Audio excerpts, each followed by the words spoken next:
then of course later shifted to fortnightly meetings. And it's in that spirit that we are continuing these interactions today.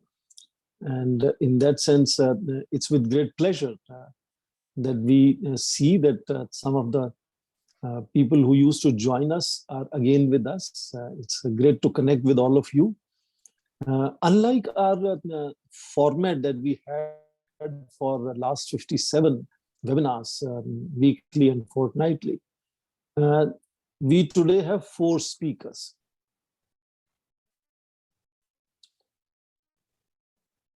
We used to have one dedicated speaker, detailed. And the format today is slightly different. We have 4 very eminent, very, very prominent speakers today.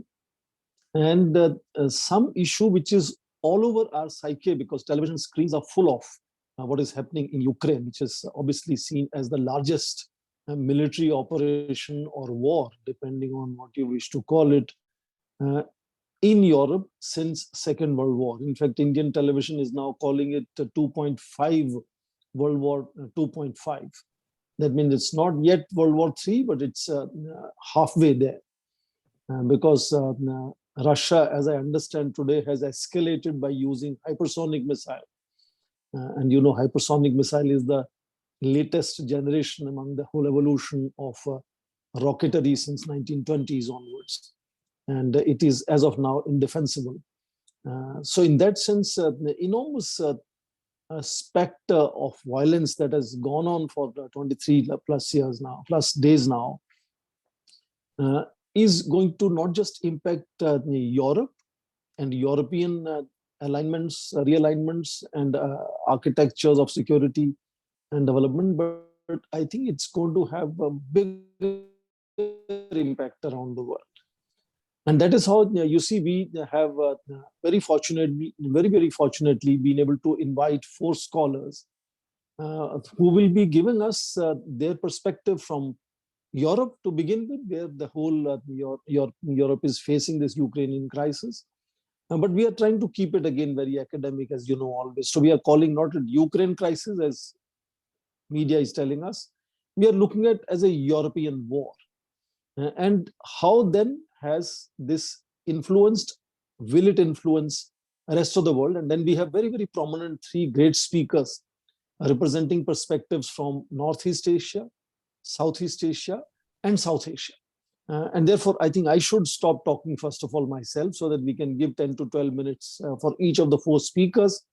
And then, as usual, we will have a detailed discussion where participants would have a chance to make their comments, ask their questions, and we'll ask our experts, the speakers, to respond to those questions and comments later. But let me just stop here, because one could be tempted to talk too much, but I want to make sure we hear the experts on this. So with that, again, I think just I will be giving one-line introductions when I call upon each of the speakers, because all of you easily can access their great achievements online. If you Google their name, you will know who they are. But let me just simply invite them to begin with Dr. Claudia Astarita, a long-time friend since the time she was doing her PhD. And I've seen her grow and emerge as a well-known scholar herself in several countries in Europe now. She's based in Paris right now. And let me invite her to begin with first as to what is the European perspective on the discussion that we're having today. Claudia, the virtual floor is yours now. Thank you very much, Smaran. Thank you to everyone to be here. It's indeed a pleasure. I think we have never joined a conference together since I was a PhD student back in 2005, 6, 8. So it's kind of, exciting to be here with you. Well, the topic today is the European war and its impact on security architecture in the Asia Pacific.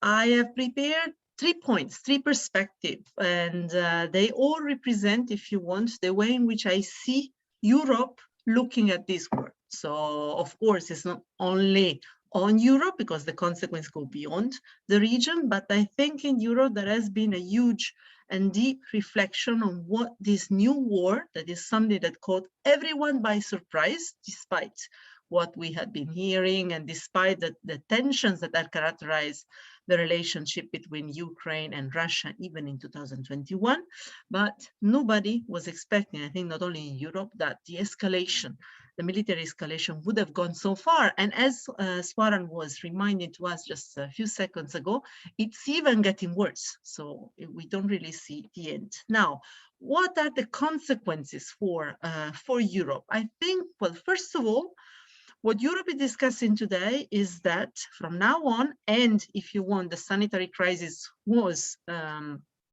pushing Europe to go exactly in the same direction.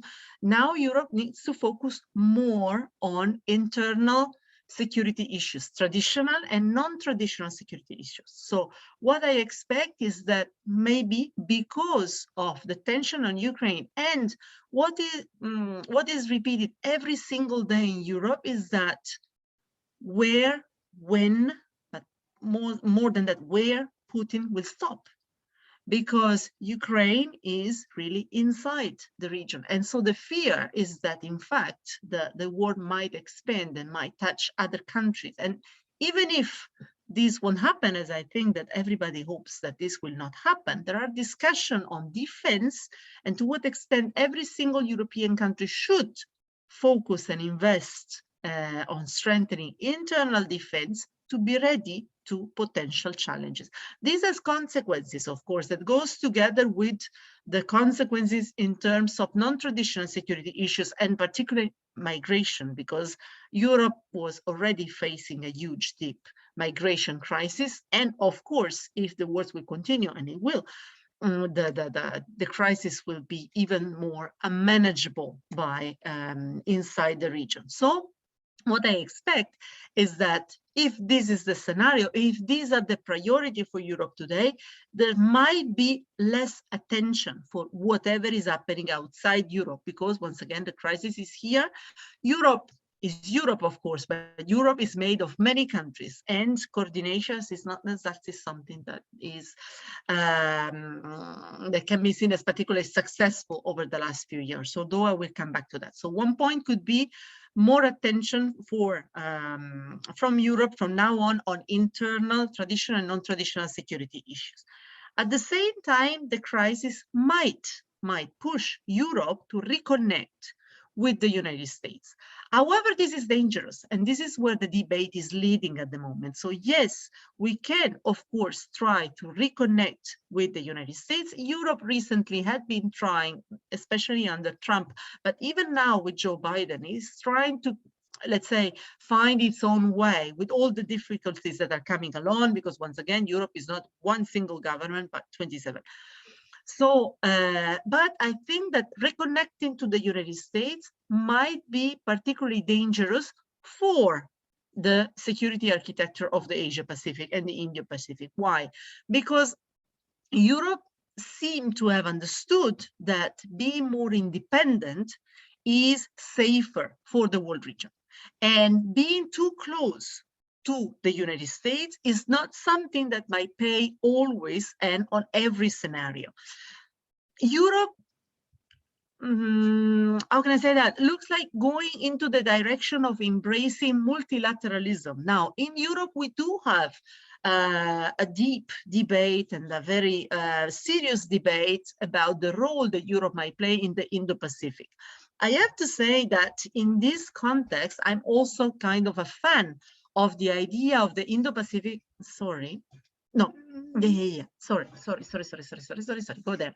I'm a sort of fan, I'm sorry, of the Indo-Pacific, and the idea of Indo-Pacific that was put forward by Australia, India, Japan. So I would say an independent, a multilateral regime that can remain open to every country, but it is not taking side either, taking the US side or not even the US side. Now, this idea looks a little bit, how to say, compromised by recent agreement that had been signed in the region, and in particular referring to the AUKUS that seems pushing Australia back to the Anglo-Saxon front. But in my opinion, when I was looking at the Indo-Pacific, I was thinking that, in fact, with Europe, this idea of multilateral regime could be successful, mainly because it would have left China and the United States without any partner, without any extra partner to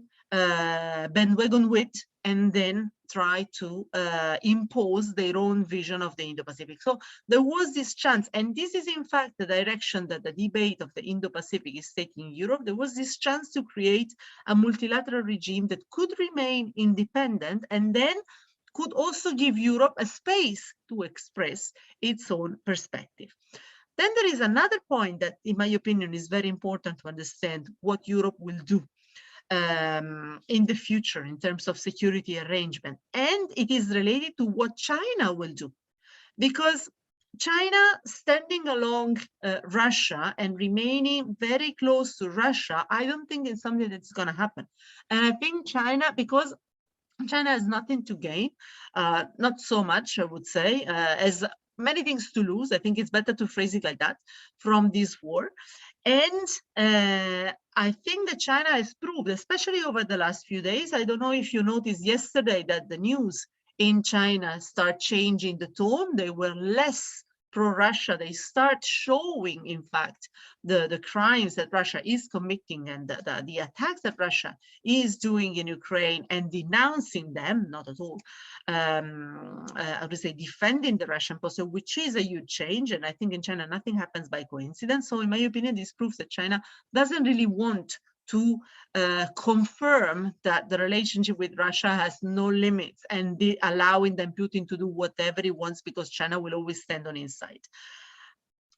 China could take advantage, if you want, of this war to reconnect with the West. But which West? This is also my question, because the United States, in my opinion, are taking now with China a very arrogant approach that is not productive, that is rather counterproductive, because the United States are sort of accusing China or framing China as the enemy, as if China, showing China as a country that is too aggressive. And this is definitely not the way in which they will be able. It was on China and what China will do, because what China will do will have an impact on what Europe will decide to do. So I was saying, first, China close to Russia for everything is, I think, unfeasible.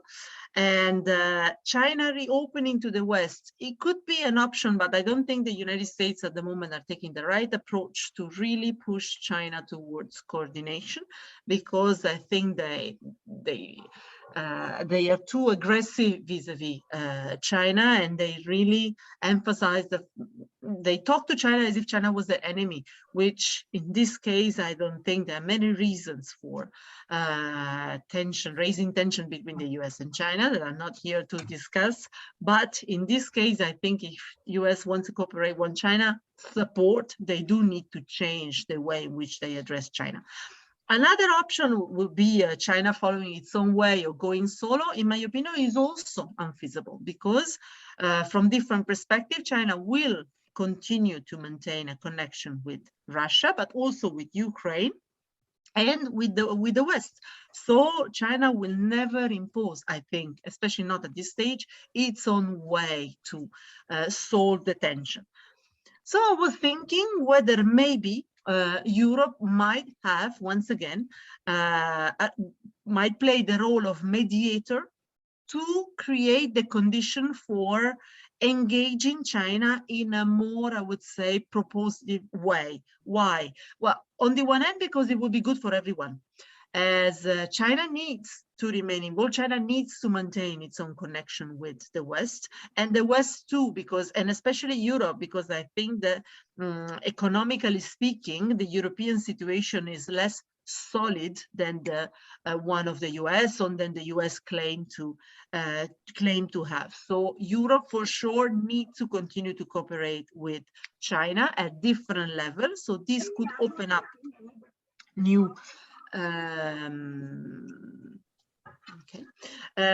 this could open up new windows for dialogue. Just a minute.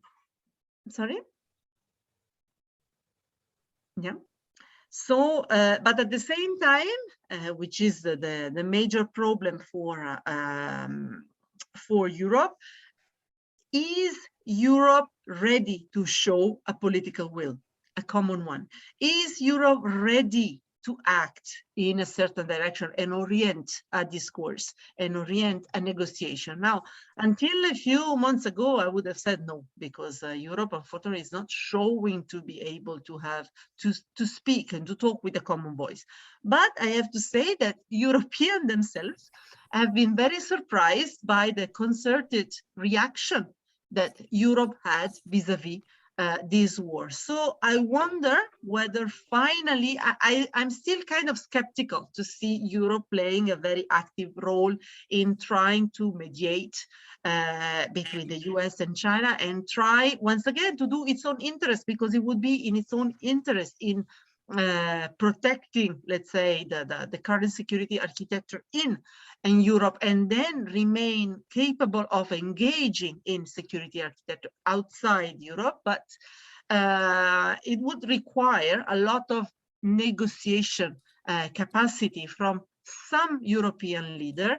At the moment, I think that only Germany and France in Europe can be the leader of the European group and try to orient the other countries. But Germany has a brand new government, and so that still need to consolidate to play this role. And France is going through election. So unless Macron will stay on power, that is not sure at 100%, it might be tricky once again to Europe. Europe has the capacity and also I would say the urgency and the need and the priority to play a mediation role and try to let US and China talk to find a way to regain the control over Ukraine.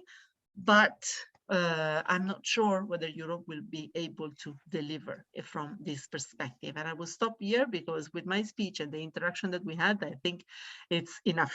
And I need to leave the floor to somebody else. Thank you. Thank you, Claudia, for speaking while we were being interrupted unusually. This is very unusual to happen. But I think we are all grown up enough or experienced enough to let it pass. But I nevertheless apologize for this and regret that this happened. But thank you so much. And let me not spend any more time. We have a very important next speaker, Professor Yonglun Kim, and he's going to give us a perspective from Northeast Asia or East Asia in general. He's someone who's extremely important. I'm meeting him first time online now, but he's a very famous professor from National Defense University of South Korea, and more so that he also is currently member of President's National Security Council of Blue House, as we perhaps call it. So he's someone who also influences the policy making in South Korea. And of course, we all understand South Korea recently had elections, and I'm sure he's able to still tell us maybe a bipartisan picture of what is the view from South Korea on the subject, and how does he, as an influential professor and advisor, sees that this ongoing war in Europe has for the security architecture of Asia Pacific from Northeast Asian perspective.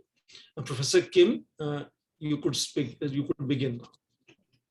Yeah, thank you very much, the Professor Singh, and I would like to apologize for late coming, and because of the now we have some emergency situation in the COVID-19, and also North Korea is expected to conduct their ICBM test this Monday. So I have some meeting with the my counterpart, the Minister of National Defense, for the North Korean issue as well. So sorry for coming late, but thank you very much for invitation today. And my friend Lakhvinder Singh, also I really appreciate for his friendship, also for the invitation for the Professor Singh as well.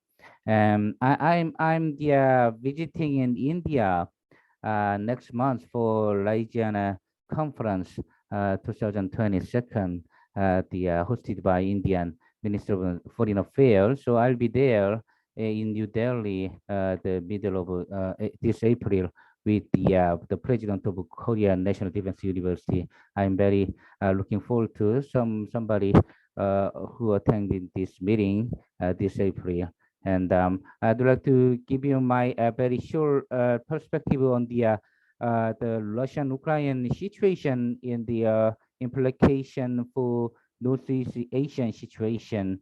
First of all, everybody know now is the new Cold War is more like clear in and the Northeast Asian region. So definitely Russian-Ukraine tension and also the tension between the United States and Russia, the tension is making Northeast Asia more like arms race rather than arms control situation. So it's more like negative scenario that I expected. And also the secondly, North Korea really want to use this kind of situation for expanding their own nuclear missile capability, because Russia will not join any kind of UN sanction. Also, China also will not join any kind of US-led sanction as well. So North Korea really want to use this situation in expanding their own nuclear and missile capability. That's why this Monday, I expect they'll may break their moratorium of ICBM test in getting the US continent as well. So this kind of situation is very bad for the South Korea. And also you pointed out the Republic of Korea presidential election is over. It's very dirty election. It's like any other country, but anyway, we have a conservative party win, very slight margin winner. And new president Yoon Suk-yeol is very hawkish on North Korea and China issue, and he really want to strengthen U.S.-Japan ROC military alliances, and also Quad or AUKUS issue as well. And he really want to deploy another set missile defense system against China and North Korea. So this May, he'll be new president, and this kind of situation will make very uncertain for another war scenario on the Korean Peninsula, or another very the negative expectation between the US lead alliances and China as well.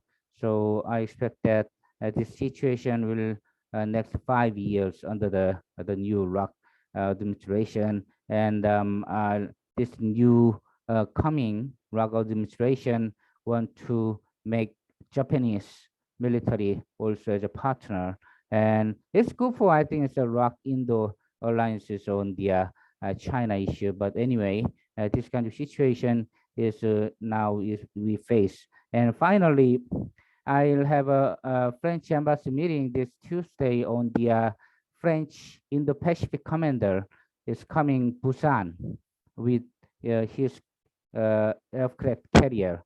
So French and United Kingdom, as you know, they really want to expand their own role in the Indo-Pacific area against China. So this kind of situation is getting more clear. And for example, French Indo-Pacific commander really want to have a guest lecture at the Korean National Defense University on French role in Indo-Pacific area. Also, NATO commander want to have a guest lecture on Russian and China issue this April. So he'll come to Korea after 3 weeks. I organize that guest lecture as well. So NATO and also French and United Kingdom really want to expand their own role, also partnership with the Indo-Pacific partner, including the United States, Japan, Australia, and India. So this kind of situation getting more clear. Nobody want to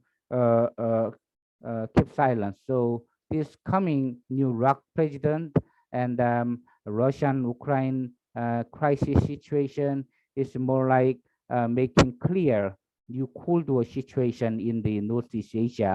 And now it's Korean Peninsula and Taiwan is one of the two top war-like scenario in the Northeast Asia under the new Cold War. So some international media already or Russian document already reveal about the Chinese invasion scenario in Taiwan this July, right? According to Russian document, there's some report already on that. So this kind of situation is very negative for the peace and arms control situation in the Northeast Asia. And ROC president and ROC administration unfortunately did not prepare for Taiwan scenario as well. So India and the Republic of Korea need to prepare for together this kind of Indo-Pacific era and you Cold War situation, whether we love or not, really support the peace and prosperity in the Indo-Pacific era. But anyway, this kind of situation, especially for the next 5 years, and legacy of the Russian and Ukraine crisis is not very good situation for Northeast Asia. So the other discussion I really love to join after my presentation, and I'm very happy to join your wonderful group. Yeah, thank you very much. Thank you, Professor Kim, and I hope you will stay with us for the rest of the program, and I'm sure there'll be comments later. I like the way you made a very interesting comparison of implications that European war or the Ukraine war could have for North Korea or Taiwan. Those are major concerns in Northeast Asia. But I'm sure Southeast Asia has its own concerns. So I will now invite my very dear friend, young and very prolific writer. He's always publishing, or every day I see something published by him now, Mr. Don McLean. And he, for me, is the real Don. There are several movies of Don in India. So I'm inviting Mr. Don McLean Gill to give us a perspective from Southeast Asia. Don, floor is yours now. Thank you so much, Professor Swaran Singh, and I thank the Association of Asia Scholars for giving me this opportunity. And to be honest, Professor Swaran Singh has always been a great inspiration to me throughout my academic journey, and I thank him for giving this opportunity. And also to be joined by the distinguished panel, my respects to you all. Now, we have to understand that the situation in Southeast Asia should not be generalized based on a simplistic understanding of the European war, and the need to decipher why these states have chosen these particular trajectories for their foreign policy is absolutely necessary in order to understand where they stand in this situation for the present term and for the future.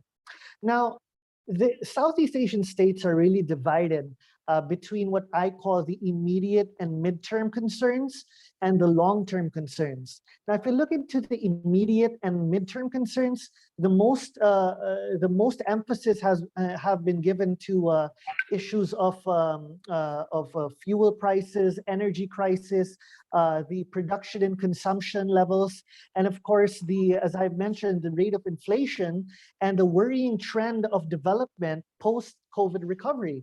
And in fact, because of the new variants that are coming in and out, the worries of these particular states are further exacerbated as they have been economically crippled because of the effects of the pandemic. So with the situation in Europe now, this also has immediate implications for the positions of Southeast Asian states towards their development.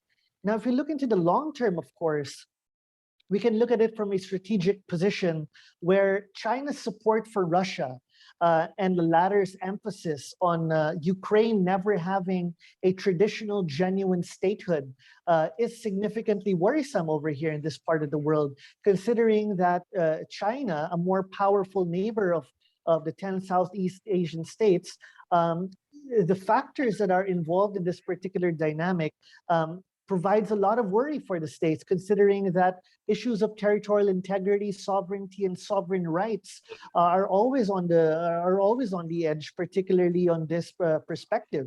And the worry that China's support for Russia may sort of catalyze into a similar position in Southeast Asia is a significant long-term concern of the states. Now, if we look into the positions of key Southeast Asian countries, if we look into the UNGA resolution that was passed, 8 Southeast Asian countries supported the resolution, while 2, Vietnam and Laos, decided to abstain. If we look into the ASEAN mechanism, a draft resolution, a draft statement was called for maximum restraint and adherence to international law, and of course, respect for sovereignty. However, observers were still quite, they weren't satisfied with the position of ASEAN. In fact, a lot of observers, particularly from the West, were cautioning ASEAN's sort of tepid response towards Russia because of their worries to not directly target Russia, particularly with sanctions. Now, Singapore stood out from that particular matter. Singapore slapped sanctions on Russia, and this has called for a more assertive position from Western observers regarding the need for other Southeast Asian states to follow suit. But again, we cannot oversimplify how international politics works, particularly in Southeast Asia, because it's a lot more complicated than just following suit. Now, many may argue really that Singapore's position of standing out to Russia through sanctions represents its willingness to stand out on behalf of small states. That is important.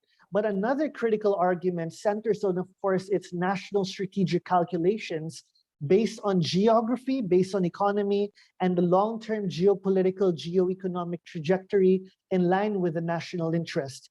You see, Singapore, compared to other Southeast Asian states, Singapore is less linked to Russia in both economic and military levels. In fact, the military imports of Singapore are quite insignificant vis-a-vis Russia. Now, you compare that with other key states in the region. You have Vietnam at 80%, Laos at roughly 47%, Myanmar around 40%, Malaysia, it goes between 26 to 30% as well. Now, we have to understand that another point needs to be taken into consideration. Southeast Asia it's highly critical geopolitical configuration really makes it a dangerous security flashpoint.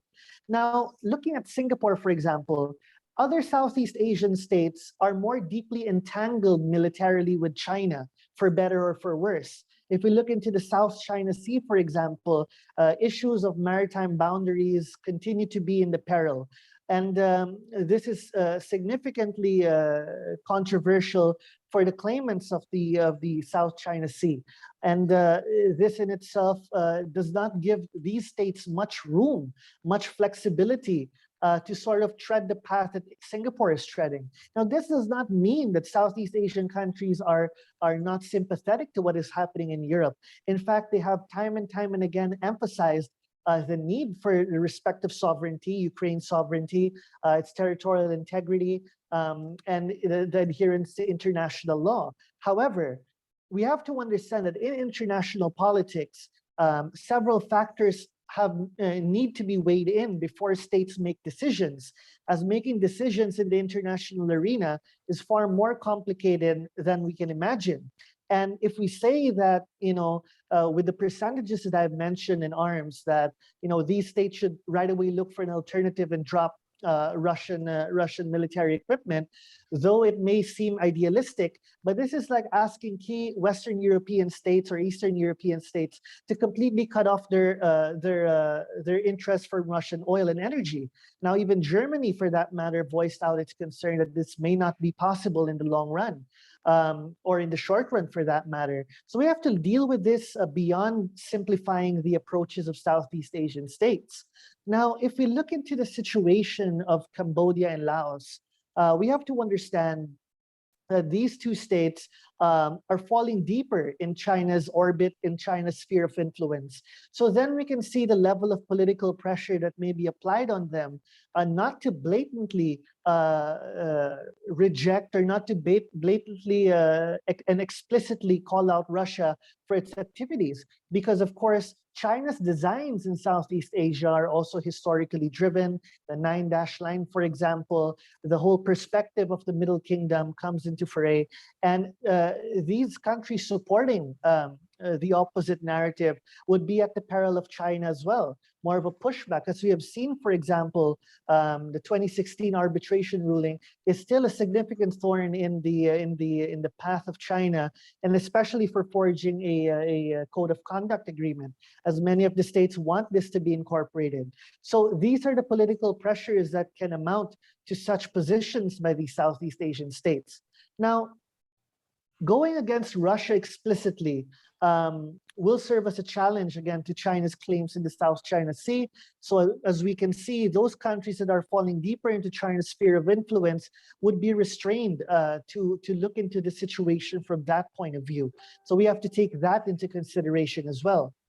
Interestingly, for the last few points that I wish to take, as I wouldn't want to extend the discussion further, is that if we look into the two key US allies, the Philippines and Thailand, as many would presume them to take a more hardened stand. In fact, where I am right now in the Philippines, the government has emphasize the need to have a balanced approach and not to jump in the bandwagon of condemning and sanctions and all of that.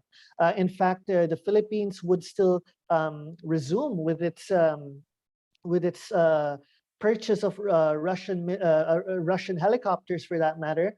And on top of that, though the Philippines has offered its bases and assistance, for that matter, to the United States if it spills over in the Pacific based on the Mutual Defense Treaty. The current Philippine position, of course, is quite flexible and pragmatic, based, of course, on what it sees to be the calibration of its geostrategic position in Southeast Asia. Now, this is something that we have to take into consideration. Now, another point which may need to be further emphasized is public opinion. If we look into the public opinion within Indonesia, within Malaysia, in fact, even within the Philippines, for that matter, and in Thailand, the people are sort of understanding the situation from a historically informed point of view, a rational point of view.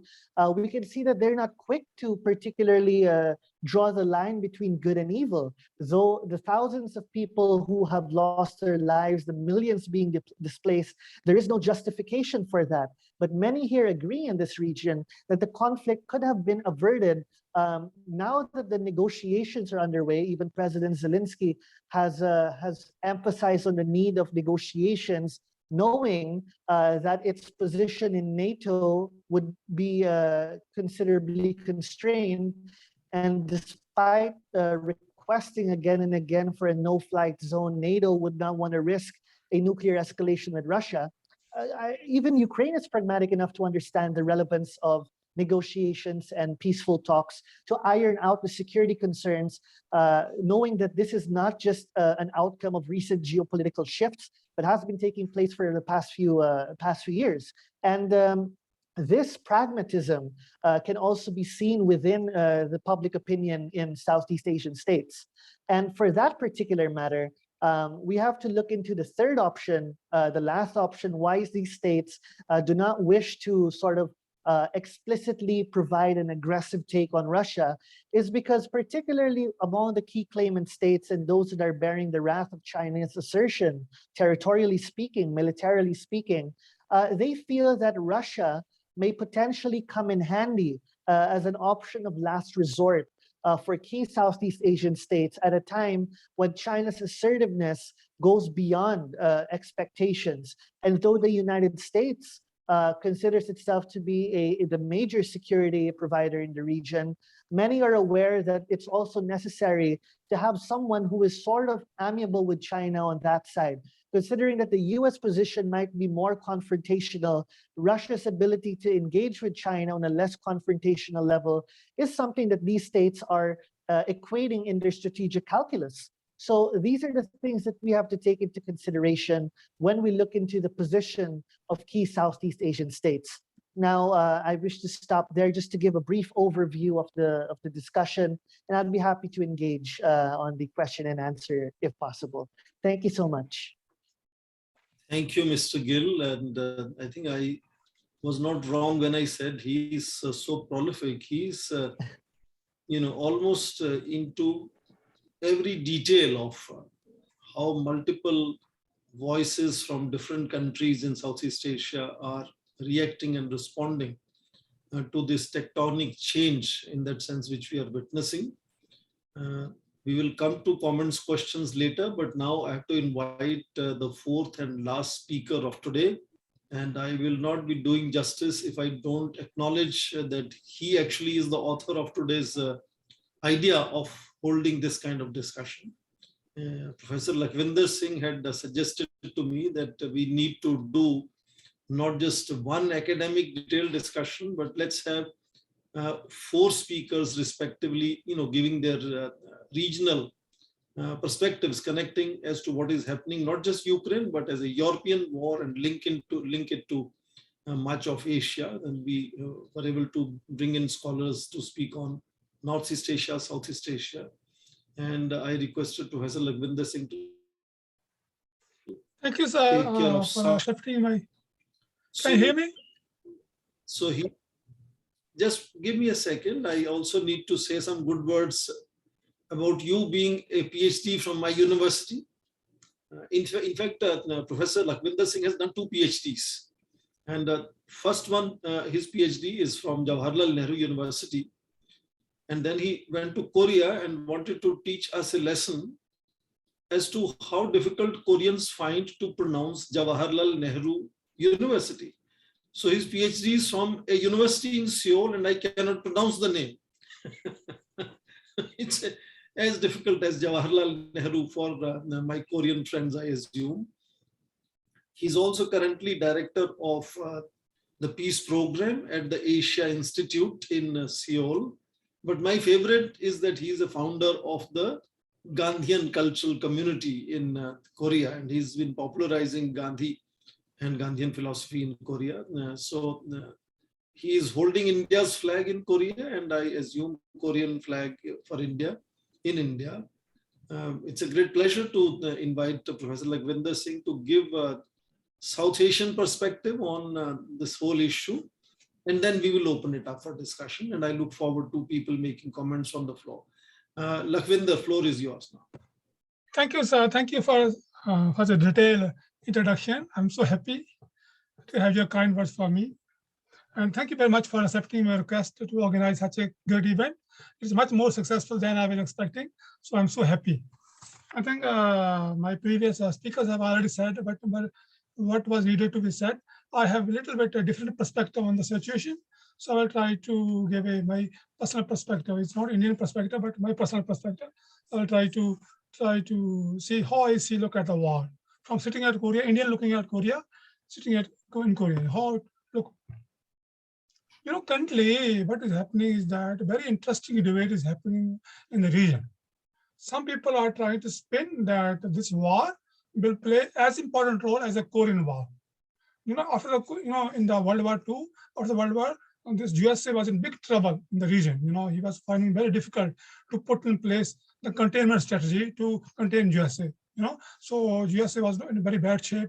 But as long as the Korean War happened, Korea, the free world, got some incentive, some glue. So they used it for a bigger purpose to put the containment strategy in the region, and they put the bigger security structure in the region. The security architecture which we see today has been put in place after the Korean War. So Korean War played a very important role to put in place the current security architecture in the region. So Korean War in a way was very good for the region, even though it brought a lot of destruction, a lot of death for Korea, but as a whole, it put into place a system which is able to maintain peace for the last 70, 80 years. So some people are trying to say that this Ukraine war may play that kind of role once again. As you know, this US China was challenging US dominance in the region, but somehow US was not able to mobilize real country to organize themselves into collective defense against China. So some people are saying now we have a region. Now we can mobilize at the broader regional level to join together and build a powerful alliance against China. So some people are trying to see a positive thing into the war, that once again we can rebuild the already collapsing system, So this is a very interesting debate is going on, and very interesting perspective is going on. So I don't know how it's going to play out, but this is the one of the debate which is happening now, and we will see how it works out. But I personally feel that too much water has been flown through the Han River, and it may not be possible to rebuild the system, rebuild the security architecture which has been damaged by China's rise in the region. Most important is that 2022 is not 1957. A lot of things are different from that era.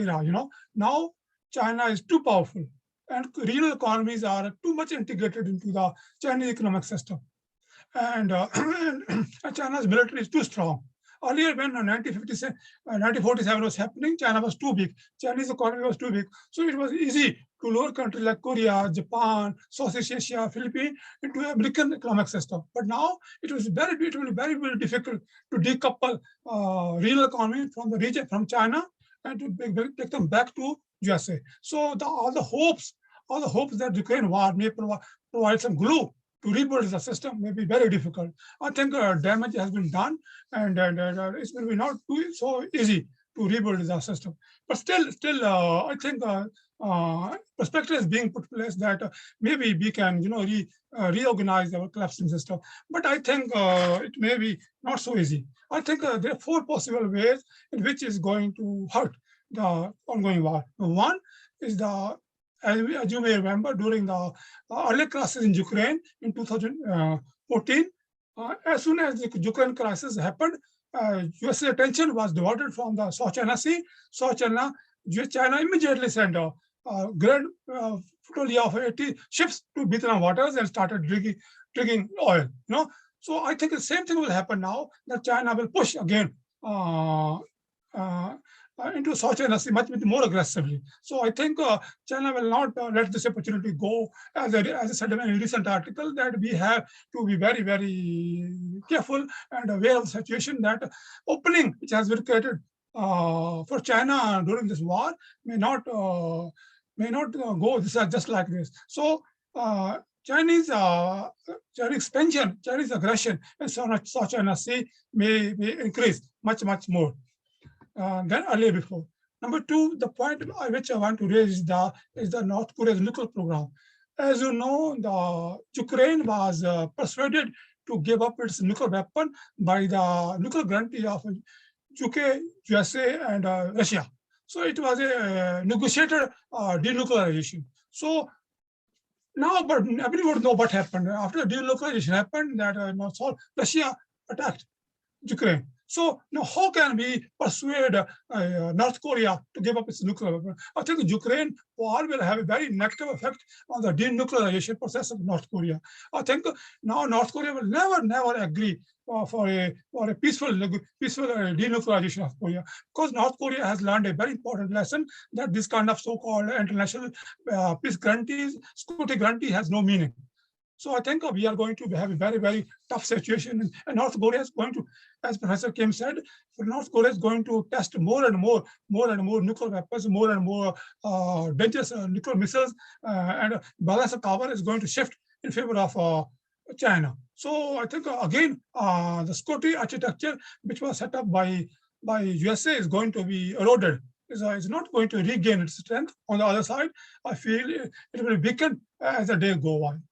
Third important point, I feel that this Ukraine war has shown how much Western world are worried about worried about Chinese dominance, rise of China.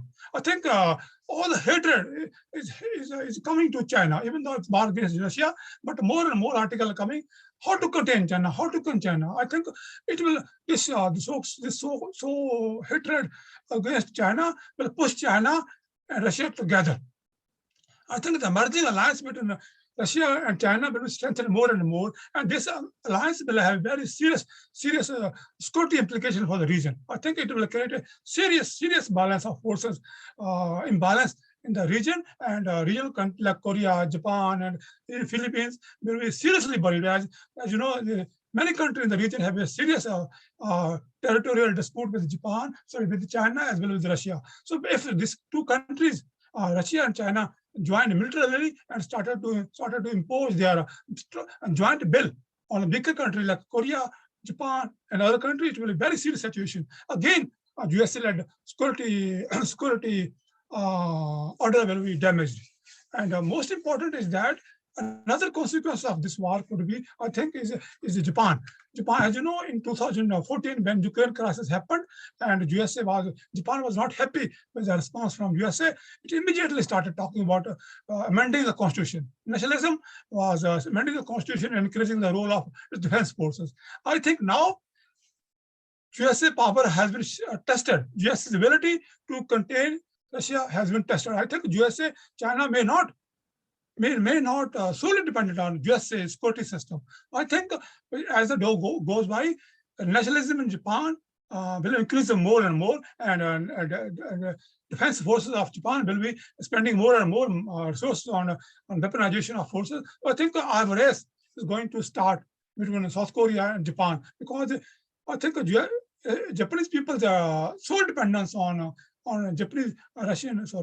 American security system, it has been eroded. So I think these are 4 consequences which are going to happen because of this war. As you know, US-led security system was based on USA's overwhelming dominance of military, economics, and cultural. 3 dominance was there. This economic security system was based on 3 dominance, and 3 dominances has been now tested and has been exposed. So many countries, even we have a pro-USA president in South Korea. Many countries may not be able to believe USA dominance and US-led security system. So as the day goes by, I personally feel that US-led security system in the region will start eroding and will not be able to gain that kind of strength.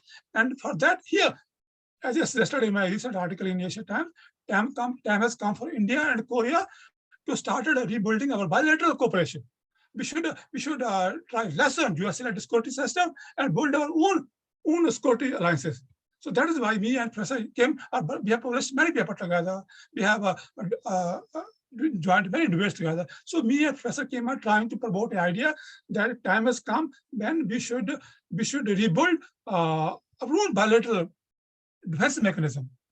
The idea that we can depend on US security system has come and gone.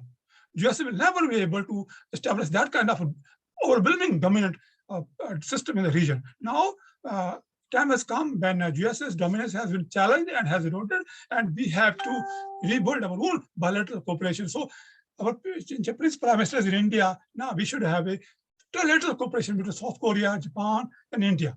And we should try to rebuild our own defense mechanism, our own defense institutions. So that is why I try to propagate very comprehensive cooperation plan through which we can build our own institutions. We don't need to depend on USA or Western European country for our own security. On the other side, we should start developing our own security mechanism and conflict resolution mechanism through which we can maintain and solve our own conflicts. We are not against China as such. Even China can join us as long as China is ready to follow the rule-based order in the region. As China is ready to follow the consensus in the region, so we can build a new order in which US will not be dominating, China will not be dominating. On the other side, these smaller countries like Korea, Japan, India are trying to propagate a rule-based order. The rule-based order will be where everybody gets its due role in the region, and all the territorial disputes should be solved by a universal accepted laws. That's what I have to say. Thank you very much. Thank you, Professor Lakhvinder Singh. A very good mixture of perspectives from South Asia, as seen from Seoul. And I think that's a valid point that many countries would now be rethinking in terms of their dependence on United States. And South Korea has been a close ally of the United States since Second World War. And India has recently, in the last 15 years, built certain proximity to United States. Sometimes people even count India among non-NATO allies or without being called an ally of United States. And we already have seen during President Moon Jae-in's term, the new Southern policy of Korea. I hope the new President Yoon Suk Yeol will continue with that engagement with the new Southern policy of Korea. We will see how that moves forward, but very interesting points. Before I open the floor for open discussion, my colleague Professor Marva had already acknowledged presence of Professor Nirmal Jindal amongst us. She is a principal of Satyavati College of Delhi University and a very regular participant in our events, very close friend of our association. So let me ask her if she has some comments to make, and then we'll open it up. And I look forward to, in fact, I keep saying, please switch on your videos and participate and ask questions directly to the speakers. Let me invite Professor Jindal to begin with. Thank you, Professor Swaran Singh. It's a great pleasure to be back. Very enriching and very enlightening sessions I've been attending ever since COVID had started.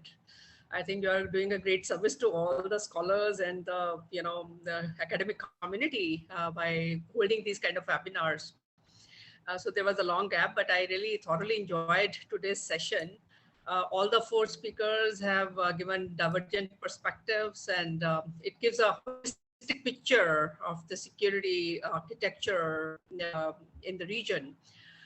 So it's very interesting to note that how, perspective from Australia, Professor Claude, how she feels that how US is unnecessarily too much worried about China's aggressiveness. And Professor Kim, he feels that a new kind of Cold War is in making, and countries have to, prepare for their defense and security. And it will expedite arms race in the region, nuclear arms race, and countries have to fend for themselves. So realism, new kind of realism is in making. And our third speaker, he talked about European, that how European countries, they are good with China economically, and it is difficult. And countries in Europe, they cannot be completely dependent on US as they had been during the Cold War period. But at the same time, what new mechanism we have to devise? But Professor Lakhvinder Singh's comments are very interesting because I've been looking for India's security concerns, because if we look at India's participation in Quad, and we were focusing on China, but it is interesting to note that one side, a new kind of Cold War situation is there. On the other side, it is difficult for India to take any sides, because we see that one side we had joined Quad, but at the same time, we cannot ignore our territorial proximity to China and Russia, and how we have taken a different stand in case of Ukraine. And here I would also like to mention that Korea and Ukraine are very different cases. In Korea, it was a kind of proxy warfare, as US and Russia were directly, indirectly involved. But in Ukraine, the country is almost isolated. None of the countries came forward. Of course, there had been lip service, they had been supporting them, supporting Ukraine verbally. The country is completely destroyed. It's very painful to see. So it reminded me of Kautilya's saying that never march against a stronger enemy. And I think in that context, I will appreciate Prime Minister Modi's approach towards China. So you have to see your alliances, diplomacy. You have to decide, first, I think priority should be the national security. So I think that India has to, Professor Lakhvinder Singh is very much right that India has to think of having alternate, mechanism for its security and have alliances. And of course, we have always been open to China, alliances with China. But the question is, when he talks about the rule-based order, law-based order, so that's the question, whether these countries will will really care for rule-based order, or they will be expansionist, or the power struggle will be the reality of international relations. So thank you very much, Professor Swan Singh, for giving me an opportunity to join the session, and I thoroughly enjoyed. Very enlightening. Thank you all the speakers for enlightening us. Thank you very much. Thank you, Professor Jindal. I must also share with participants, he just produced very important 2 books. And one of the 2 books was on international relations theory and practice. And I was lucky to get a copy to review that book. And that made me see how wonderful work she has produced. As I always request, I suggest you switch on your videos if you want to make a comment or ask a question, and then raise the electronic hand. At the bottom, you see there is a choice here to raise your hand where it says reactions. If you click on reactions, you will see you can raise hand electronically, or just like this. If you can't do that, then you can just raise your hand like this, and hopefully I will see. And if I don't see, you may have to do it a few times. Also, I see another regular participant with us is Gurdas Gadwal is with us, and he's also very often with us. Would you like to say something at this stage? You may also introduce yourselves to the participants. Okay, I'm a lawyer. I'm based in the United Kingdom, based in England, and all the lecturers gave valid points. And I think the stability issue is, I know we're looking at it from the eastern side, but based in Britain itself, I think it affects the whole world as to what will happen in the future and what alliances will be formed. So I know Britain has now, Boris Johnson's gone capping to Saudi Arabia to get them to produce more oil. So that's straight away, that's a knock-on effect of the war, of what's going on in Ukraine. But there are other issues that we also need to look at as well, because when Ukraine was separated from Russia, from the Soviet Union, and Britain and USA were instrumental in the treaty where the Ukrainian nuclear missiles were decommissioned, and they had an agreement that Britain, USA, and Russia would protect its international borders. But nothing was thought of what will happen if, say, Britain and what's happened now, Russia attacks. So I think there's far-reaching consequences of what's happened, and it will affect the world over. Even if we avoid a war outside of Ukraine, there will be new alliances being formed, and which is what the presenters and the points that people have said already. So it was a good and informative session, and something that we all need to think about going forward as to what will happen to the world order. Thank you. That's all I wanted to say. Thank you, sir, for joining us and for introducing and for your comments. And let me ask Professor Kim. There is enormous curiosity among people now. As you mentioned, the elections recently in South Korea were fairly divisive. In that sense, very close margin of victory for President Yoon. And the fact that they don't see really how they wish to lead Korea in that sense, at least in election debates. So would you share with us, since you are closely involved in government decision making, how would President Yoon be sort of marking any change on Moon Jae-in's policies? Because in elections, of course, he was critical of most of the policies of Moon Jae-in. Would he be changing fundamentally any policies, especially on new Southern policy? Thank you very much for the excellent question. Actually, new president is totally opposite to the former president, Moon Jae-in. He actually was Attorney General under the Moon Jae-in President Moon Jae-in, and he actually worked for the President Moon Jae-in for 4 years, and then he against Moon Jae-in and his party, ruling party, and then he suddenly became presidential candidate, and just for some months, 3 or 6 months, and then he became the winner. So everybody now is surprising, and but anyway, his foreign policy is totally opposite to the Moon Jae-in government. Actually, Moon Jae-in government want to make denuclearization of the Korean Peninsula, and as you remember, it feels like millions years ago. But anyway, Singapore summit between Kim Jong-un and Trump, and Hanoi summit Kim Jong-un and Trump.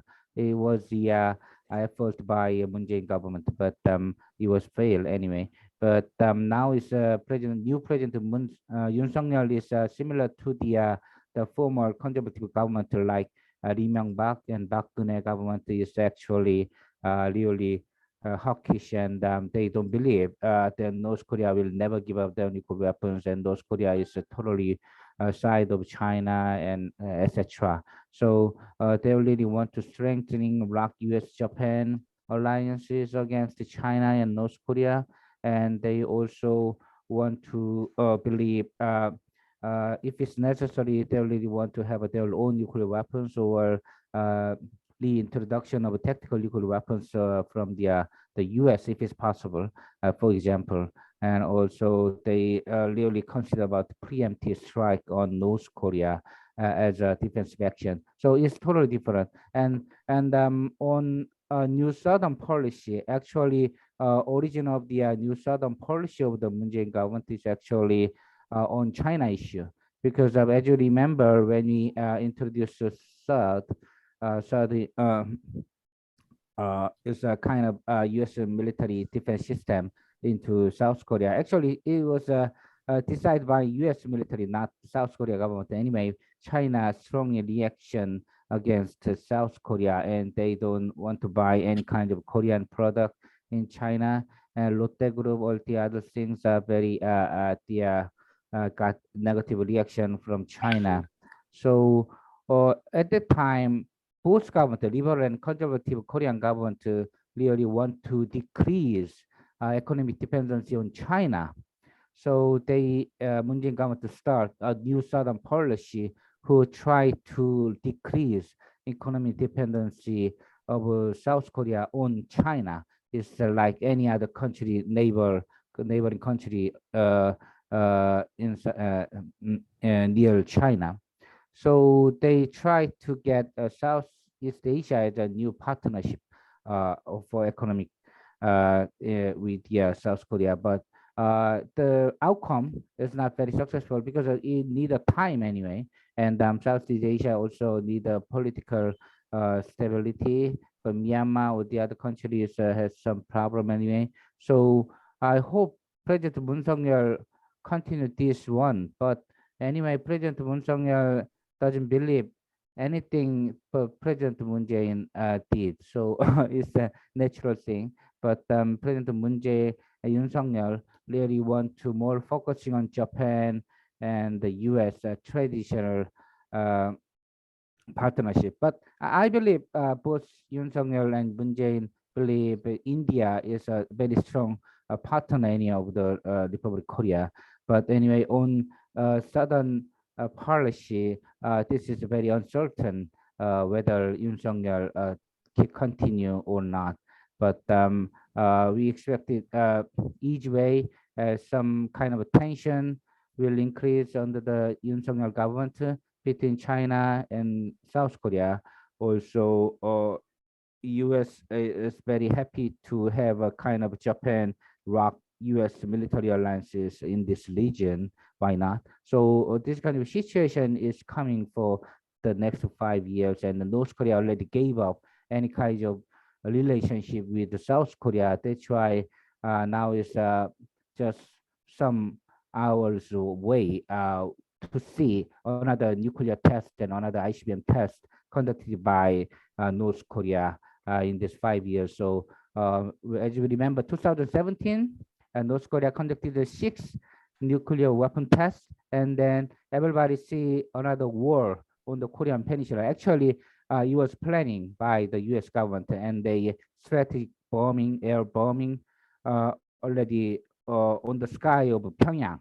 And they took a picture, U.S. strategic bombing in Pyongyang city, and our government to keep this picture to Kim Jong-un at the time, late 2017. And then Kim Jong-un was surprised, and then he started a new peace initiative from the Winter Pyeongchang Olympic. Everybody now remember, and then Singapore summit and Hanoi summit.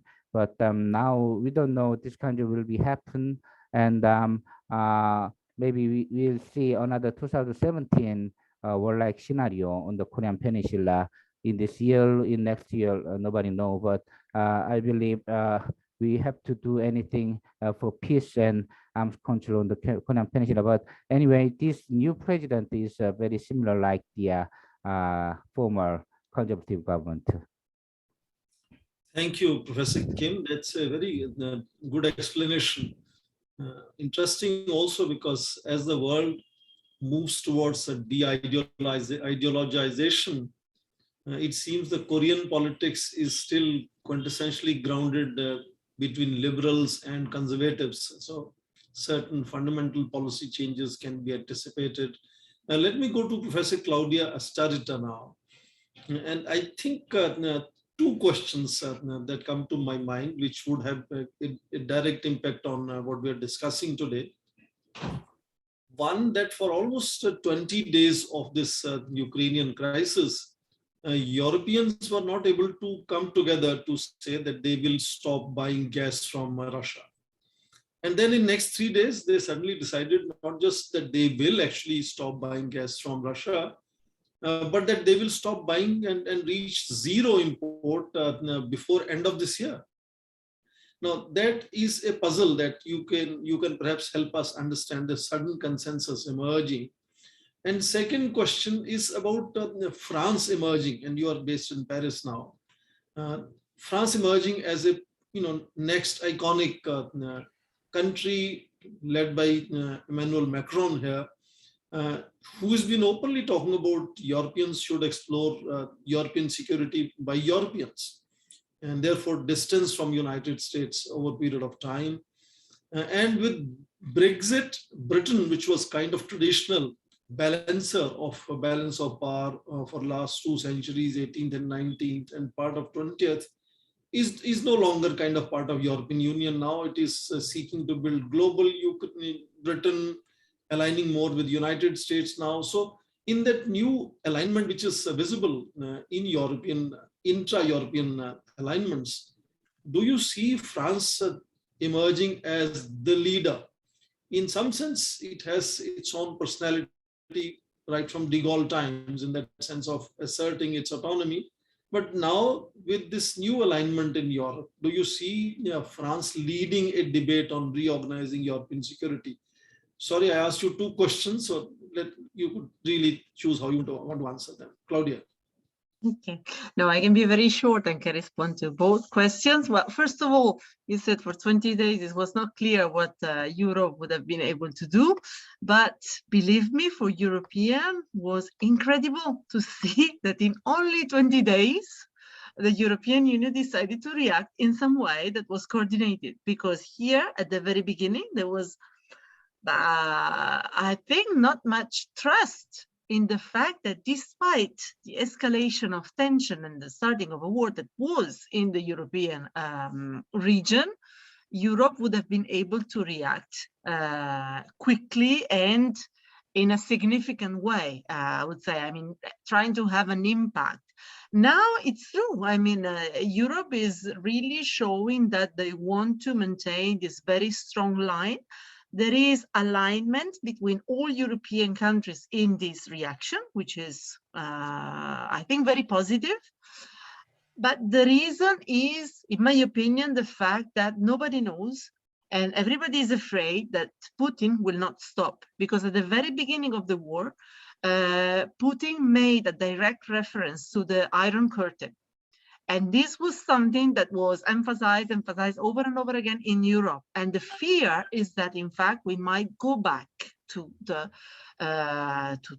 Second World War, or the Cold War, which is something that European countries do not want. So I think this fear is pushing them to finally find a way to coordinate each other and to maintain this very strong line. For France, honestly, if I look at Europe from outside, I would say at the moment, France is the only country that can lead Europe. But if I look at Europe from inside, I would say that not many European countries would be happy to see France leading Europe. To a certain extent, it was easier to accept Germany to lead Europe, because Germany has a tradition as a strong, solid, reliable country. France, no. So this is the intention of Emmanuel Macron. What we need to see is whether in 1 month it will continue to be the president of France, because what I can say is that if he will remain the president of France, for sure, he will try to continue to lead this debate and try to find consensus in Europe. And he's also able to, because some countries are in fact following France in this joint debate. But if there will be a new president, I have no idea in which direction France will decide to go. No. Okay, and what is your hunch of him returning as president? What? Do you think Emmanuel Macron is returning as president? No, he candidated again. The point is that if Macron is selected with one of the many, I would say, extremist leaders, 99% he will be president again, because in the second turn, then everyone will vote for him rather than for an extremist president. If it's not the case, there is another candidate that is emerging as, I would say, a moderate, maybe we can call her the female version of Macron. So if the two of them will be will be facing the second turn in the vote, there is a chance that she will become a president, because maybe French people will vote against Macron for other reasons and still choosing a candidate that is, I would say, moderate and reasonable enough to represent the country.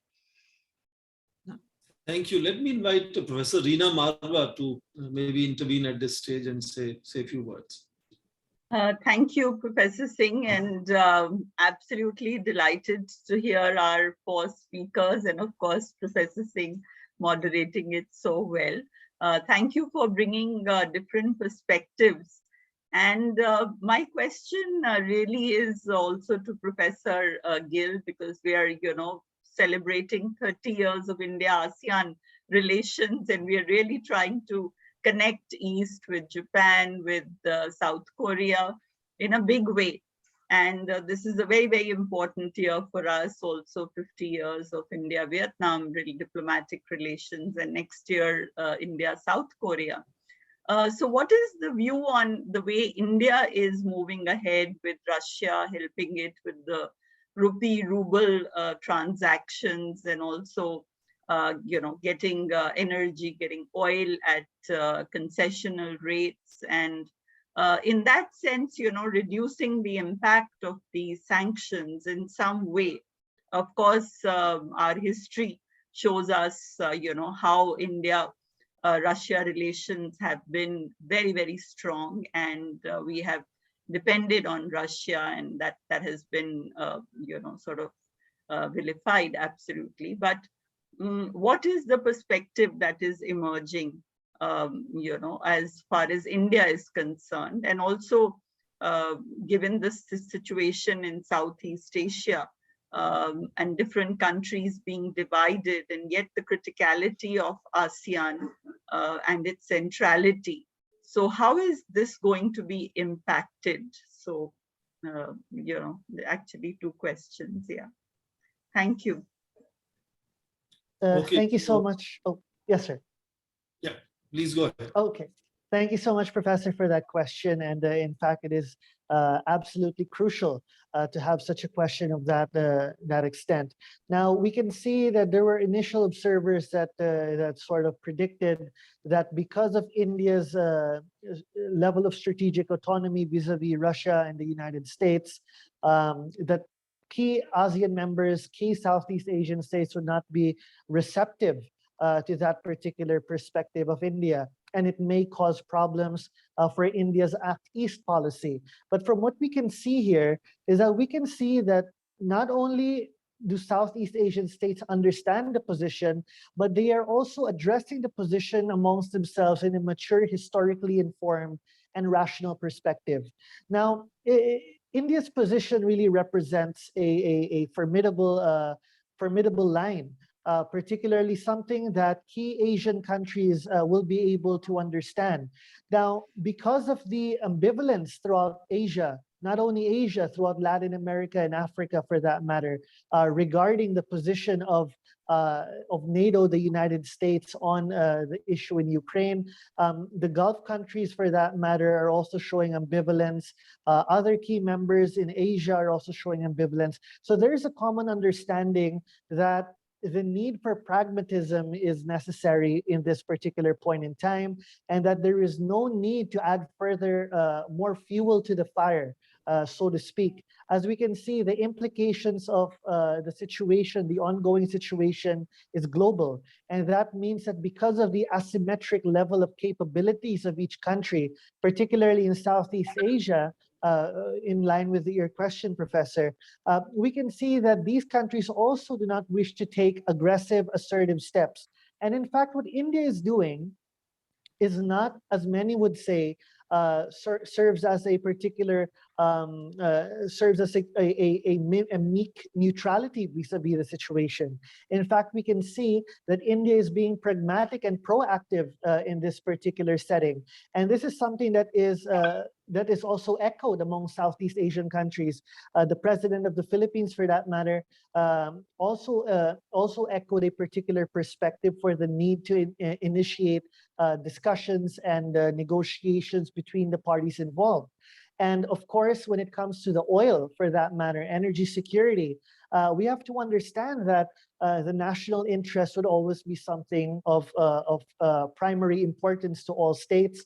And even these countries can see, for that matter, that even the West on several occasions have not been consistent in the projection of particular values that they have incorporated.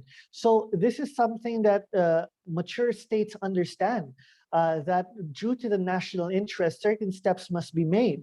But in this particular case, India has shown its level of responsibility by engaging with both presidents from Russia and Ukraine, by suggesting a way forward based on peace, considering that the situation is not new. That if we look at it from a wider geopolitical lens, a historic lens, this has been ongoing since the 1990s. And that particular perspective is welcomed in Southeast Asia as well. As I have mentioned earlier, the positions sort of match in this particular perspective. Though, of course, the United States may apply pressure, such as what happened with Iran, for example, that states like India and Japan had to cut off their imports, which really affected their growth trajectory.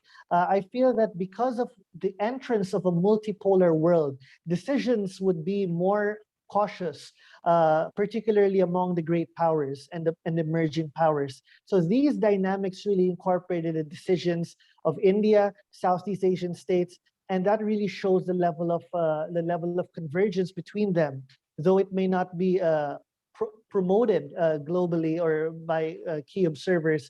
But this is that level of convergence that they share and understand. Thank you, Don. There is a young scholar amongst us, and he has a question for Claudia Starita. If I understood his question right, we were discussing whether learning lessons from what is happening in Ukraine, Europe will be thinking of building an autonomous security architecture for Europe. Now, a question that Jasveer Singh has for Claudia is also learning from that. Is it that European nations, European Union would be able to engage Indo-Pacific in such a fashion that the Indo-Pacific security architecture then possibly keep both China and United States at distance? He's using the stronger word, exclude them. And do you see that possibility, European nations or EU promoting that kind of approach to Indo-Pacific? We recently had European outlook on European EU's strategy on Indo-Pacific. also. So do you think that that's a possibility? Well, I think if we think about the security architecture for Europe, I don't know, Europe has been discussing that since decades, but nothing has been actually made beyond what we call the Mr. PESC, so the Mr. European Foreign Policy. There's nothing really that is happening on the security side, and NATO exists. So, but NATO is linking Europe directly with the United States. So, but without alternative, NATO will persist. As I mentioned before, I used to be a fan of the Indo-Pacific in the way in which it was developing as more a multilateral regime. And I was convinced that with the help of Europe, we would have in fact put China and the US in a position to either sort of accept the condition of the other countries that were emphasizing the advantages of multilateralism, but even if it was not really accepted 100% their voice, at least we would have excluded the option of having a US-shaped Indo-Pacific or a China-shaped Indo-Pacific. However, I'm not sure that if the countries that are nurturing this idea of multilateral Indo-Pacific, if they are not convincing enough and also convinced enough that they can impose sort of this system to China and the US, it will not materialize. And it is a pity because keeping this very high level of tension between China and the US is not benefiting anyone in the world, especially not security and not economic cooperation. So, but where are the alternatives? If it's not the multilateral Indo-Pacific, I don't see any alternative, because one is the US vision of the world, the other is the Chinese one. So I cannot come out with a fourth option, unfortunately.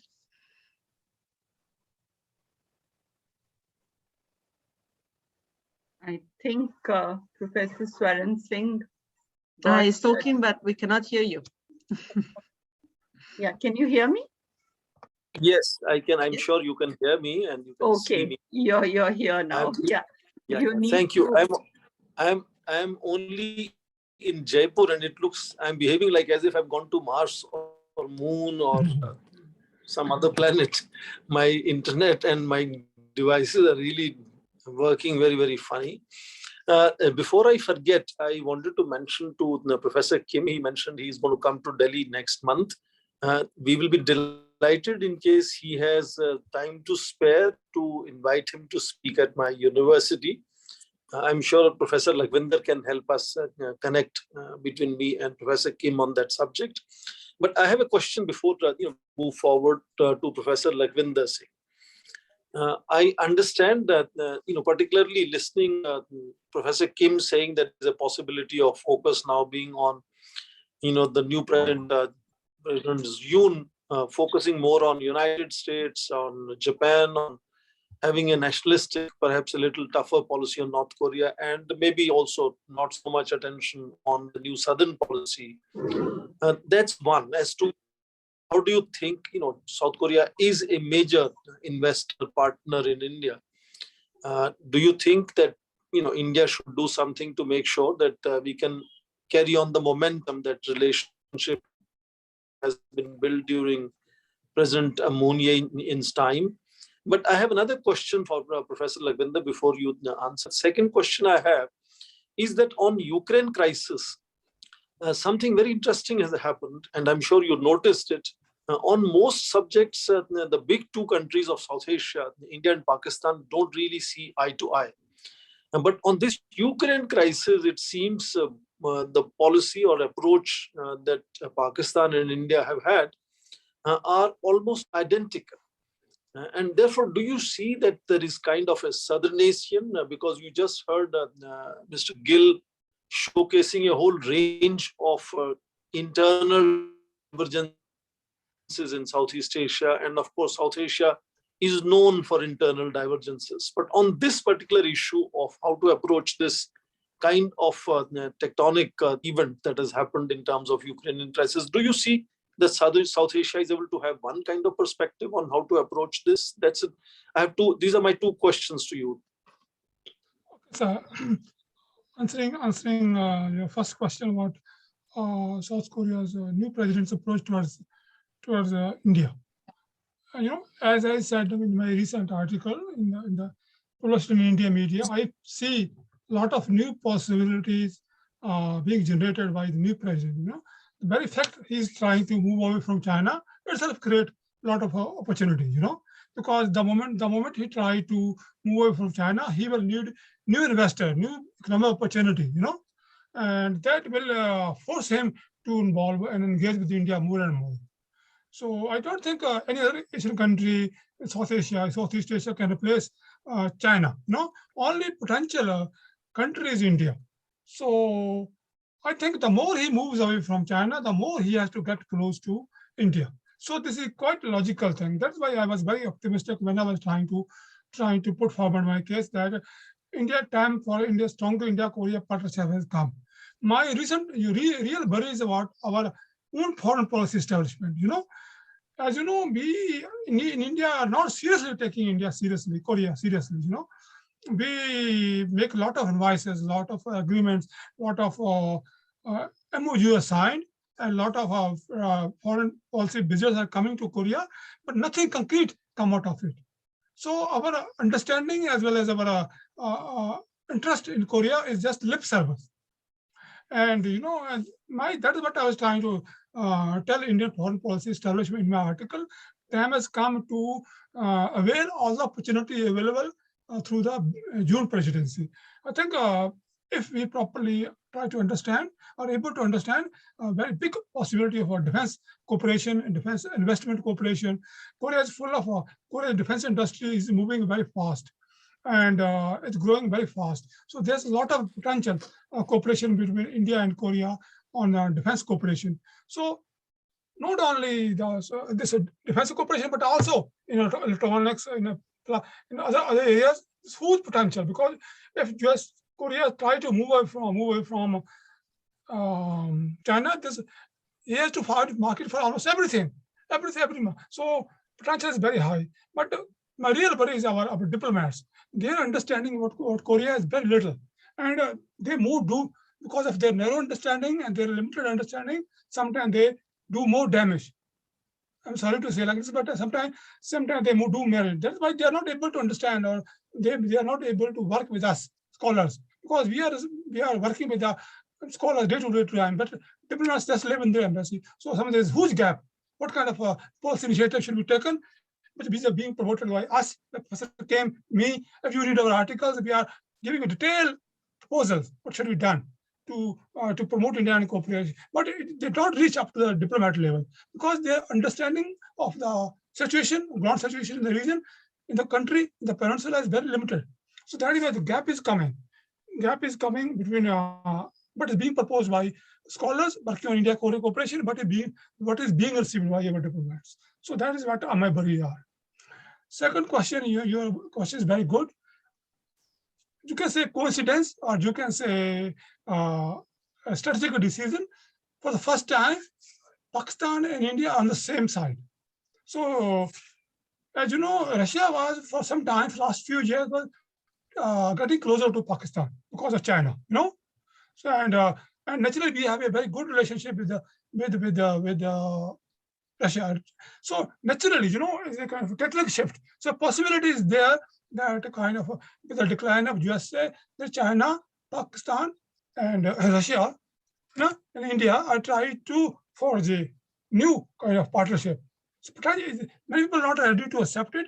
China and Russia may play a role in solving India-Pakistan problem because of a bigger picture, the bigger push coming from USA and Europe will force both China and Russia to make sure that China and India and Pakistan don't fight with each other, because both of them are very important allies. So some unintended consequences of this war may be that Russia and China join hands, try to bring some compromise between Pakistan and India.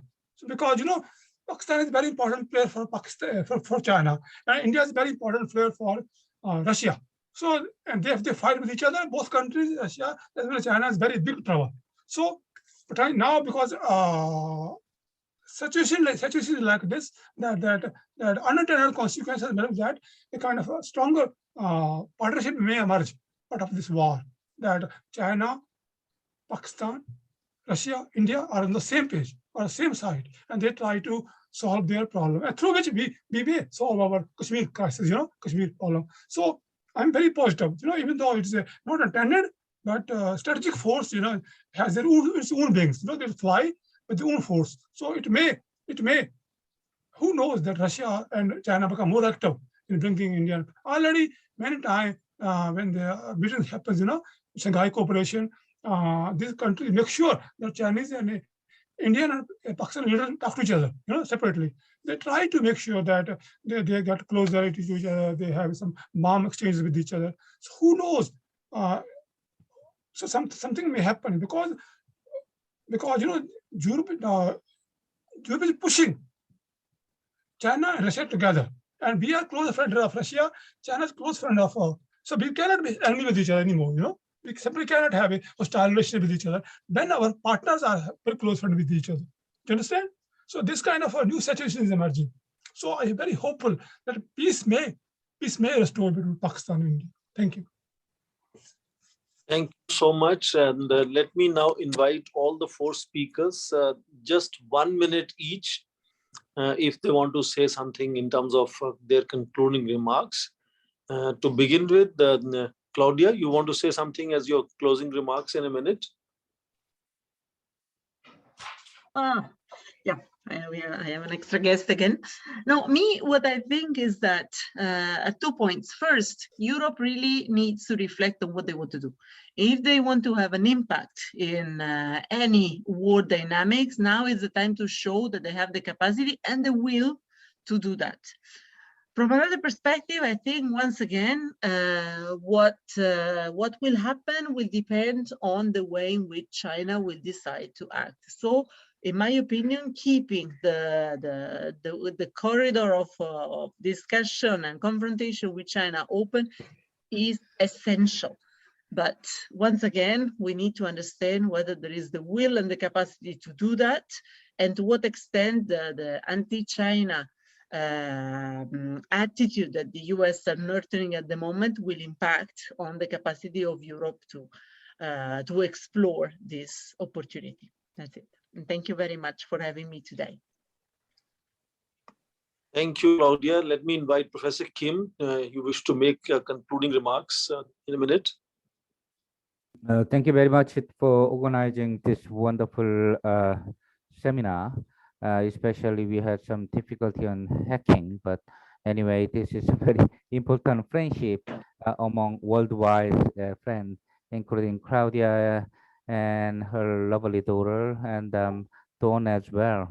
So I'm really happy to see everybody, and I'm very looking forward to seeing you next month in India. This is the first time for me to visit India, and I have a very good friendship with Lakhvinder, and also Tipinto Tishai ambassador in Indian embassy in Korea. So really looking forward to seeing you. And South Korean people really love Bollywood and Indian culture now. Is I think it's maybe Indian people love Korean pop culture, BTS or Gangnam Style, or kind of the K-pop. So really this kind of thing is much more important than security and economic partnership.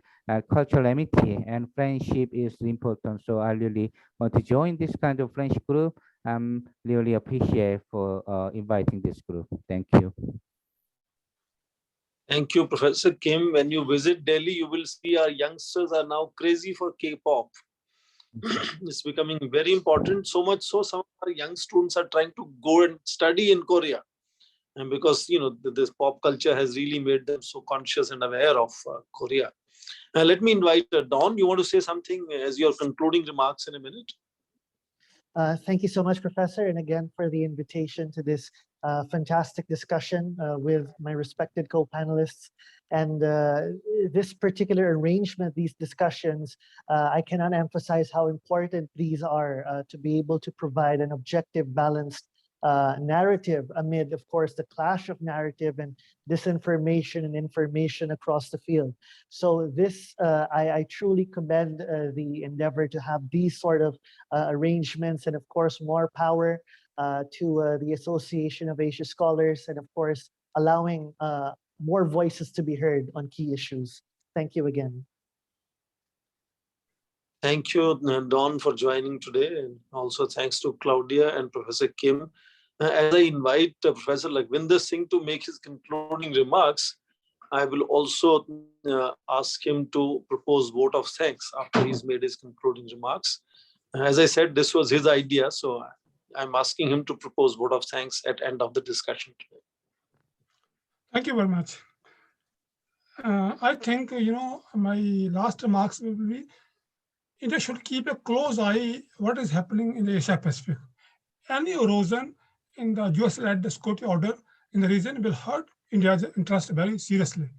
But so far, India is not paying much attention, and this can cost us a lot. So we should start preparing for post-USA-led order in the region.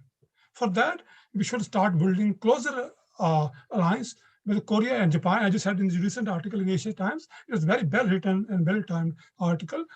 We have to build closer alliances, bilateral alliances with the region. I think enough grand alliances with the superpower is gone. Now we have to start building bilateral alliances with regional countries, with Thailand, with Vietnam, with Japan, with Korea. So India should play a more active role in South Asia, so Asia Pacific, if it wants to keep peace and stability in the Indian Ocean. Okay, and regarding my vote of thanks, I think I feel so honored and so happy that my request was accepted by you. So my first vote of thanks go to you. Thank you, sir, so much. I'm so happy. As you know, JNU is my own alma mater, so I feel very happy to connect with you. I left India 25 years ago, and now I'm talking to you again, and I so feel happy. It's kind of a family. So my first and foremost thanks to go to you, and then my dear friend Professor Reena Marwa. She's also very kind. She introduced our opening remarks very well. Thank you so much for you. And then my special remarks to my Professor Kim. He's my very good colleague, and we have written many good papers. And he's a kind of pioneer for India-Korea Defense Cooperation. He's a professor at Defense National University. He's playing a huge role. Once you meet him, you will see how strongly and how deeply he's involved in India-Korea Defense Partnership. Most of the agreement which we have seen in recent past is his brainchild. So he's a kind of a leading personality. So in the future also, he's very close to a new president also. So in the coming years and coming days, he will be the leading figure in India-Korea Defense Cooperation. So he's the most important person for us to build a stronger partnership with Korea and India. And then then I want to say special thanks to Professor Claudia and to her beautiful daughter. She's so sweet. Thank you for bringing your daughter, and we could see her beautiful face and very smiling. And your human perspective was so comprehensive. It was very fresh perspective. We are lost in Asia perspective, so we never get to know such a broader, comprehensive, and fresh perspective from Europe perspective. So thank you very much also. And Professor Don McLean-Gill is my personal friend, a very good friend. We are often talking to each other all the time on Messenger, and we share our ideas. So he's thank you very much, my friend. And I'm so happy to have you with us. I hope that we will have organized more and more discussion like this. And as Professor Swaran Singh told, he's very active these days. He's our future, He's leading our campaign for powerful alliances. He is a very important person to watch in coming years. So I'm not surprised if in few coming years he occupies an important position, leading position in the region. So the kind of work he's doing is marvelous, and people are already feeling the energy, including me. The kind of work he's doing is marvelous. Thank you very much for joining our seminar today, and I also want to thank some of my students have joined today's today's discussion. I will not name them, but they are there. They're listening very well. I want to thank, I hope they learned something from today's discussion, and they will benefit from our ideas, and they will incorporate in their coming papers, thesis, articles also. And I also want to thank everybody who's even not know to me that still joined our webinar today, that your support is very important to us, and we look forward that your support and your blessing for our future endeavors. Once again, I want to thank you, Professor Swaran Singh ji. Thank you very much for accepting my request and organizing such a wonderful webinar. Thank you very much. Thank you. I think someone also should thank someone who's doing vote of thanks. So we'll have too many thanks. I'm sure it was a good discussion. We look forward to continuing our discussions in future. And wherever you are, good morning, good afternoon, good evening, and please enjoy your rest of the time. And we look forward to continuing our connection. Thank you, everyone. Thank you, sir. Thank you. Thank you so Bye. much. Thank you. Thank you. Thank you so much. Say bye-bye. Say bye-bye. Bye-bye. Bye-bye. Bye-bye. Bye-bye. What's her name? What's her name? What's your name, Gloria? Gloria. She can speak English, We're so she trying can to understand. understand. Yeah. Okay. Thank you, Professor Lakhvinder Singh. Thank you, ma'am. Thank you. Thank you. Bye-bye. Yeah. Bye-bye. Bye-bye. That doesn't work. I suppose that Peter Serrano is cooking. There.